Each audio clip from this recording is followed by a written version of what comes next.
खुलुमबाय गिबियावनो गोजोन फुंबिलिनि आंनि गोसो गोरबोनिफ्राय बरायनाय आरो हामलायनायखौ नोंथांमोननिसिम जासिहरग्रोनाय थाबाय। आसा खालामो बयबो मोजाङैनो दङ। नोंथांमोननि थाखाय आं मोनसे गोदान खौरां लानानै नुजाथिफैलायबाय। आसा खालामो नोंथांमोना खौरांखौ जोबजासिम खोनासंलांगोन। 32 नं हरिसिङा बियाबनि एमसिएलए सन्जय सरगियारिनि हेंथायै खौरां मेल लादों बियाबनि सिंनि रायजो राजाफ्रा। बिथांमोना बे खौरां मेलनि गेजेरजों मिथिहोनाय बादिब्ला थांनाय 5 बोसोराव जायगानि थागिबि रायजो राजाफ्रा जोबोद खस्थ'नि गेजेरजों बिथांखौ बिसायख'थियाव देरहाहोहरदोंमोन। नाथाय बिथाङा बिसायख'थियाव देरहाखांनायनि उनाव रायजो राजाफोरा बिथांजों रायज्लायनो थांब्लाबो मोजाङै रायज्लाया आरो बायदिसिना साबजाथाव नङै खोथा बुंहरनानै रायजो राजाफोरखौ दुखु होयो। बेखायनो जाहाथे फैबाय थानाय बिटिसि बिसायख'थियाव बिथांनि अनगायै गुबुन सासे दैदेनगिरिखौ 32 नं हरिसिंगा बियाबनि बिजाथि महरै फोसावो, बेनि थाखाय सीएम प्रमद बर'खौ खावलायहरदों जायगानि रायजो राजाफ्रा। ड्राग्सनि हेंथायै गोख्रों अपारेसन खालामनायनि गेजेरजों काछार पुलिसआ 3 ड्राग्स फालांगि आरो बिसोरनिफ्राय गोबांथार बिबांनि हेर'इनफोरजों लोगोसे हमनो हायो। काछार जिल्लानि लखिमपुराव गंसे अट' रिक्सायाव सिग्रोमनानै पुलिसआ बेफोर गोबां बिबांनि हेर'इनफोरखौ बोखांनो हादों।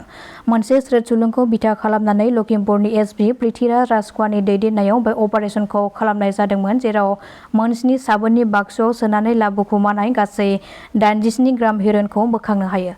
बे बोखांनो हानाय हेर'इनफोरनि बेसेनखौ गासै 47.5 लाख रांनि जागोनखौ पुलिसआ सन्देह खालामदों। बिटिसिआव बिजेपिनि सोरखार जायोब्ला बिस्वजित दैमारी बिथांखौ बिटिसिनि चिफ जागोन होननानै बुंनायखौ लानानै फिन खेंफोरथि होफिनदों बिस्वजित दैमारीआ। बे बुंनायखौ लानानै बिथाङा फोरमायथिदों दि बिटिसिआव आंखौ चिफ जागोन होननानै बुंनाया ओरैनो मोनसे बांसावनाय खोथासो। सोरखार जायोब्ला बिजेपिनि गोबां दैदेनगिरिफोर दङ, बिसोरसो सायख'गोन जेराव सोर बिसायख'थियाव देरहानाय सुबुंफोरखौ बबे बिबानाव दोननांगौ।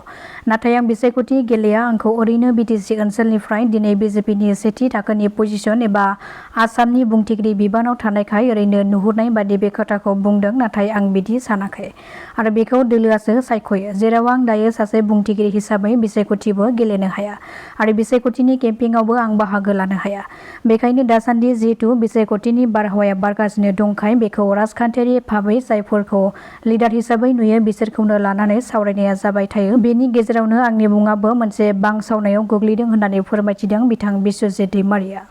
गावनि 1 बोसोर बैसोनि उन्दै खुदियाखौ लानानै गंगा दैमायाव बाज्रुमदों सासे बिएसएफआव साख्रि मावनाय जवाना।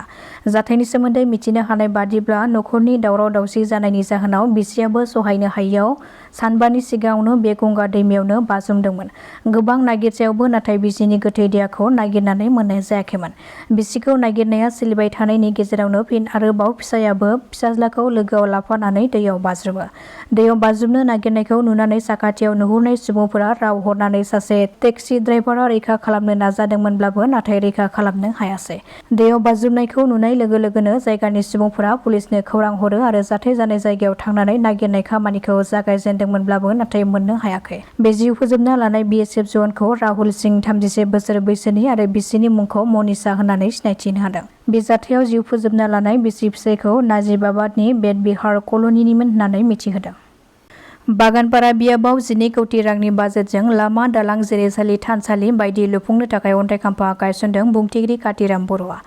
गुडविल मिशननि गेजेरजों बागानपारा बिटिसि बियाबनि एमसिएलए कातिराम बर'आ मैया सानसेनि गेजेरावनो बागानपारा बियाबनि दाब दाब जायगायाव अन्थाइ खाम्फाखौ गायसनदों।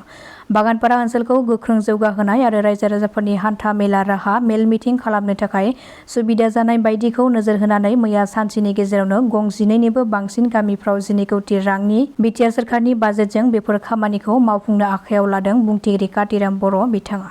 कक्राझार जिल्लानि पर्बतझरायाव बाइक सिखावनि मोनसे गेदेर हान्जाखौ हमनो हादों पुलिसआ। पुलिसनि मोनसे स्रोद सुलुंनि गेजेरजों गोख्रों सिग्रोमनायनि गेजेरजों सा 9 सिखावफोर आरो बिसोरनिफ्राय खावनाय गं 7 बाइकफोरखौबो बोखांनो हाबावदों। रिपर्टनि बादिब्ला हमजानाय सा 9 बाइक सिखावफोरखौ मानकासार, साउथ सालमारा आरो गुबुन गुबुन दाब दाब ओनसोलनि होननानै मिथिहोदों। फैगौ 2026 मायथाइनि बिधान सभा बिसायख'थिनि सिगां बिकेडब्लिउएसिनि जेंनाया सुस्रांजायाब्ला गुबुन राहा लानो थाखाय दाबि खालामदों धेमाजि जिल्लानि बारग' एनडिएफनि इउनाइटेड फरामनि सोद्रोमाफ्रा। बिथांमोनहा फोरमायथिनाय बादिब्ला धेमाजि जिल्ला एक्स-एनडिएफि इउनाइटेड फरामनि मोनसे सावरायमेल लानाय जादों, जेराव जों बे सावरायमेलनि गेजेरजों माखासे बिटिआरनि बायजोआव थानाय एक्स-एनडिएफि हिसाबै माखासे थांखिफोर लादों, जाय थांखिफोरखौ लानानै जों थांनाय 2020 मायथाइयाव बिटिआर गोजोन गोरोबथाखौ खालामनाय जादोंमोन।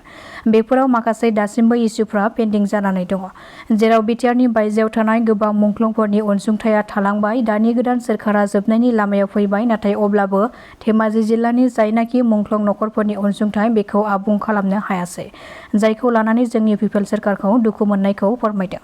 मानोना बै मुंख्लंफोरनि अबदान होनायनि गेजेरजोंनो थांनाय 2020 मायथाइयाव बर' माहारिनि मोनब्रै आफाद NDFB, UPPL, BKWSC खौ मोननो हादों बिटिआर गोरोबथानि गेजेरजों। नाथाय बर'फोरनि जाखिनि माहारियारि आफाद जयै थांनाय आगष्टनि 7 खालाराव BKWSCनि माखासे दाबिफोरखौ लानानै खुद्रिसानाय हाबाफारिखौबो लानाय जादोंमोन, जेराव BKWSCखौ जों थांनाय 2020 मायथाइयाव बिटिआर गोजोन गोरोबथाजोंनो फैफानाय मोनसे गिदिर सुक्ति बिटिआरनि बायजोआव थानाय बर'फोरनि थाखाय। नाथाय दासिमबो BKWSCनि खामानिफ्रा आद्रा जानानै दङ। बेखायनो फैबाय थानाय BTC बिसायख'थियाव जायखिजाया राजखान्थि हान्जायानो सोरखाराव फैयाथों मानो आद्रा जानानै थानाय खामानिफोरखौ मावफुंनानै होनो थाखाय खावलायदों बिथांमोना। दासिमनि खौराङा एसेनोसै। नोंथांमोना खौरांखौ नायनानै मोजां मोनदोंब्ला चेनेलखौ साबस्क्राइब खालामनानै लानो हागोन। गोजोन्थों।